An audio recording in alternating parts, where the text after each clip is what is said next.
जी welcome back नाज़रीन। बात करेंगे खैबर पख्तूनख्वा में सियासी महाजराई मजीद शिद्दत इख्तियार कर गई है।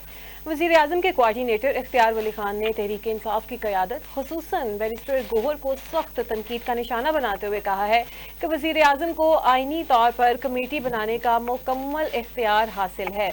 उनका कहना है कि वज़ीर आज़म को खैबर पख्तूनख्वा के अवाम की मुश्किलात का पूरा एहसास है, लेकिन अफसोस की बात यह है कि दहशत गर्दी के खिलाफ जंग में सूबे को मिलने वाले अरबों रुपए इस्लामाबाद पर सियासी यलगार में झोंक दिए गए हैं। और इस टॉपिक पे हम बात करेंगे। इस पे बात करने के लिए मेरे साथ मौजूद हैं डॉक्टर मुर्तज़ा तज़ियाकार। डॉक्टर साहब अस्सलाम वालेकुम और खुश आमदीद। वालेकुम सलाम जी। जी बहुत शुक्रिया। डॉक्टर साहब, क्या वज़ीर आज़म को आईनी तौर पर खैबर पख्तूनख्वा के हवाले से कमेटी बनाने का इख्तियार हासिल है?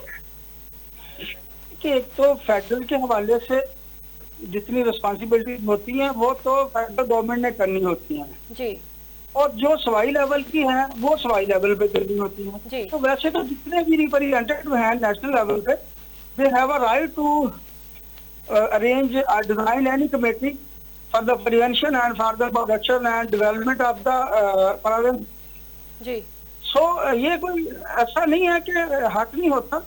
हाँ, कोऑर्डिनेशन का होना जरूरी है जी वज़ीर आज़म के और वज़ीर आला और सूबे के साथ कोऑर्डिनेशन होना जरूरी है ताकि जो भी चीज बने कोऑर्डिनेशन से बने और उसमें कोई भी ऐसी कंफ्लिक्शन ना हो जो कि काम में रुकावट पैदा करे। ठीक है जी जी। अच्छा सर, इख्तियार वली खान का दावा है कि केपी की हुकूमत ने दहशत गर्दी के जो फंड्स इस्लामाबाद पर जो है कि चढ़ाई पर इस्तेमाल किए हैं। क्या इस इल्जाम की कोई बुनियाद है?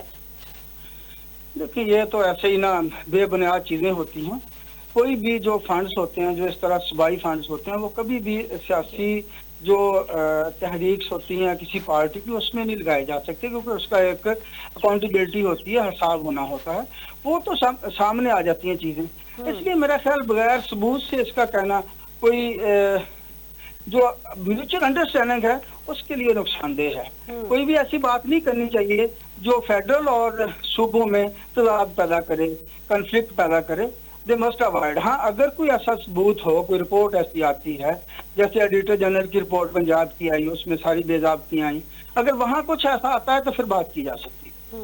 मेरा ख्याल बगैर सबूत के ये सियासी जो है ना एलिगेशन, ये सोसाइटी को बड़ा कमजोर करती है जी, मुल्क को बड़ा कमजोर करते हैं। इसलिए इन चीजों में बड़ा पॉजिटिव मूव होनी चाहिए, रिस्पांस होना चाहिए, व्यूज पॉजिटिव होने चाहिए, ताकि एक जो स्टेट है उसका एक ढांचा मुकम्मल रहे, सूबों की फेडरल के साथ कोऑर्डिनेशन रहे, इल्जाम तराशी से चीजें दूर हो जाती हैं, आपस में जो तजादात हैं बढ़ती हैं, जो कि डेवलपमेंट और पीस, म्यूचुअल इंटरेक्शन, इन सभी में रुकावट का बायस बनती है। जी अच्छा डॉक्टर साहब, अगर कबायली इजला के वसाइल पर वाकई चंद अफराद का कब्जा है तो वफाकी हुकूमत ने अब तक क्या अमली इकदाम किए हैं?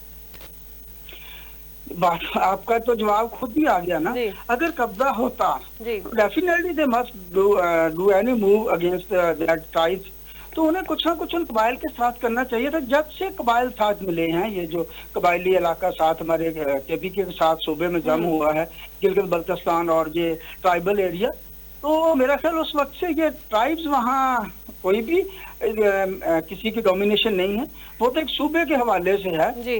बाकी क्योंकि वो सूबा एक ऐसी लोकेशन है उसकी कि वहाँ शुरू से ही दहशतगर्दी के बहुत से कहने के वाकयात हुए हैं और तय हो रहे हैं।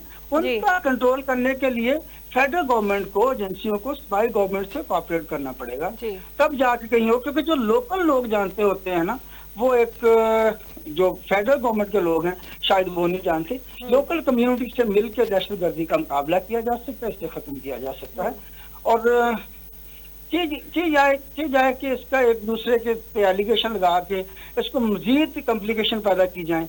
एक दूसरे के साथ बैठ के एक दूसरे से सलाह मशवरा करके अगर कोई भी मूव की जाए, कोई भी ऐसा स्टेप लिया जाए तो वो पॉजिटिव होगा। जी, जिस तरीके से आपने डॉक्टर साहब ये कहा, तो क्या विफाक और खैबर पख्तूनख्वा हुकूमत के दरमियान ये जो बढ़ता हुआ तनाव है, ये अवामी मफाद को मुतासिर कर रहे हैं? देखिए जी, जब फेडरल और सूबाई अदम तावन होगा, एक म्यूचुअल अंडरस्टैंडिंग की फजा नहीं होगी बाहमी कॉपरेशन नहीं होगा, तावन नहीं होगा, मिल बैठ के कोई बात नहीं होगी, तो जो सफर होगा वो तो अवामी सफर होगी ना, वो तो सुबह सफर होगा। किसी कह ले कि MNA MPs या ऑफिशियल्स पर तो सफर होना नहीं बनता, सफर तो पब्लिक होगी, सुबह होगा, उसकी डेवलपमेंट रुकेगी। तो ये इसके तो बड़े कह लें कि मैं कहता हूँ मुज़र और दूर नताइज होते हैं, देर तक नताइज भुगतना पड़ते हैं। जी, तो ये जो खैबर पख्तूनख्वा हुकूमत पर लगने वाले इल्जामात हैं, ये सिर्फ महज सियासी इल्जाम तराशी है या इनमें कोई हकीकत भी है? जब तक कोई रिपोर्ट सामने नहीं आती हम किसी को एलिगेट नहीं कर सकते। रिपोर्ट सामने आ जाए, मैंने अभी बात की थी कि जैसे ऑडिटर जनरल पंजाब और ऑडिटर जनरल पाकिस्तान की रिपोर्ट सामने आई, पंजाब में कुछ 10 खरब की बेज़ाब्तियां सामने आई, इसी तरह की रिपोर्ट डेफिनेटली वहां भी बनेगी। अगर वहां रिपोर्ट बनती है, ऐसी चीजें सामने आती हैं, ऐसे फंड जिनका इस्तेमाल किया गया जिनका पता ही नहीं किधर इस्तेमाल हुए हैं, तो उस पर फिर बात की जा सकती है। अगर ऐसा नहीं है तो फिर सिर्फ इल्जाम तराशी और तनाव पैदा करने की वजह बनेगा। जी डॉक्टर, जिस तरीके से आपने फंड्स की बात की है, जो दहशतगर्दी के खिलाफ जंग में मिलने वाले फंड्स का इस्तेमाल है, किसके दायरा इख्तियार में आता है और क्या इस पर कोई शफाफ निजाम मौजूद है? जी, वो करना तो गवर्नमेंट नहीं होता है, जो सूबाई गवर्नमेंट है, जो सूबाई गवर्नमेंट को फंड दिए जाते हैं वो तो उसी ने इस्तेमाल करने हैं। उसके पास अपनी एजेंसीज हैं, उन एजेंसीज के थ्रू करनी जितनी उनको जरूरत हो, जो भी इक्विपमेंट चाहिए, जो उनकी मूव चाहिए, ट्रांसपोर्ट चाहिए, कोई ऐसे वेपन चाहिए, ऐसी कह लें कि और गाड़ियां चाहिए सारी पेट्रोल की मद में, और दूसरे ऐसे लवाजमात जो कि दहशतगर्दी के खिलाफ इस्तेमाल होते हैं, उसको इसका कला कमा करने के लिए इस्तेमाल होते हैं, वो सारी सूबाई गवर्नमेंट ने देने, अगर सूबाई गवर्नमेंट को फंड दिए गए हैं। वरना तो ज्यादा ये एजेंसियां क्योंकि फेडरल गवर्नमेंट के अंडर होती हैं, तो उनका ज्यादा इस पे बनता होता है, क्योंकि उनके पास फंड, उनके पास कह लें कि इक्विपमेंट, उनके पास फोर्स, उनके पास ताकत, स्ट्रेटेजी बहुत अच्छी होती है, तो ज्यादा तो उनका होता है। लेकिन जो सूबाई गवर्नमेंट को दिए गए हैं वो पूछना चाहिए उनसे कि कहाँ इस्तेमाल हुए हैं। अगर कहीं इस्तेमाल ऐसी जगह पे हुए हैं जो कि अगेंस्ट द जॉब है, तो उन पे तो बात होगी फिर। ये तो नहीं कि नहीं बात होगी। जिस तरीके से विफाकी हुकूमत की जानिब से सूबों पर इस नवैयत के बयानात सामने आ रहे हैं, क्या ये आईनी हदूद से तजावुज के जुमरे में आते हैं?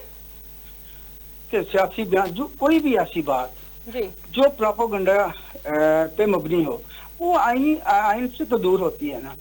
लेकिन ये तो जो बयान दे रहा है, जो बात कर रहा है, उसने सोचना है कि मेरे बयान से प्रॉब्लम तो नहीं पैदा हो रहा है, भाई कहीं कह लें कि जो तसब की फजा तो नहीं पैदा होगी, फेडरल और सूबे के दरमियान की तजाद तो नहीं पैदा होगा। ये तो बयान देने वाले को सोचना चाहिए कि मैं कौन सा बयान दे रहा हूँ। ये बड़े सीजन लोगों को चाहिए कि ऐसे बयान दें, क्योंकि ये किसी की जात की तो बात नहीं होती, किसी के जाती घर की बात नहीं होती, किसी की फैक्ट्री की बात नहीं होती, बात बेसिकली होती है पूरी स्टेट की। अगर किसी के बयान से स्टेट को नुकसान पहुंचता है, पाकिस्तान को नुकसान पहुंचता है, तो डेफिनेटली वो तो बात काबिल तराज है। जी डॉक्टर साहब, बस लास्ट क्वेश्चन करूंगी आपसे, जरा इसका 2 हरफी जवाब दीजिएगा। क्या मौजूदा सियासी महाजराई का खमियाजा खैबर पख्तूनख्वा की आवाम भुगत रही है? पक्की बात है जी, जब सियासी महाजराई होगी, फोकस नहीं होगा काम पे, लोगों की फलाह पे फोकस नहीं होगा, कोई डेवलपमेंट के काम नहीं हो सकेंगे, कोई कह लें कि जो मोस्ट जो कह लें कि प्रायोरिटी के काम होते हैं जिनमें पब्लिक इंटरेस्ट आता है, वो काम नहीं होंगे, वो तो लोग तो अपने कहने लगे रहेंगे ना, बामी जो उनका एक कन्फ्लिक्ट है उसमें। और सेकेंडली जब ऐसी बात होती है, सियासतदानों का जो तजाद है ना, वो फिर जो ऑफिशियल्स होते हैं, गवर्नमेंट ऑफिशियल्स, ब्यूरोक्रेसी, एसबाई, दूसरे लोग, उन पे भी उनके इन्फ्लुएंस होते हैं और वो भी अच्छे तरीके से काम नहीं कर सकते।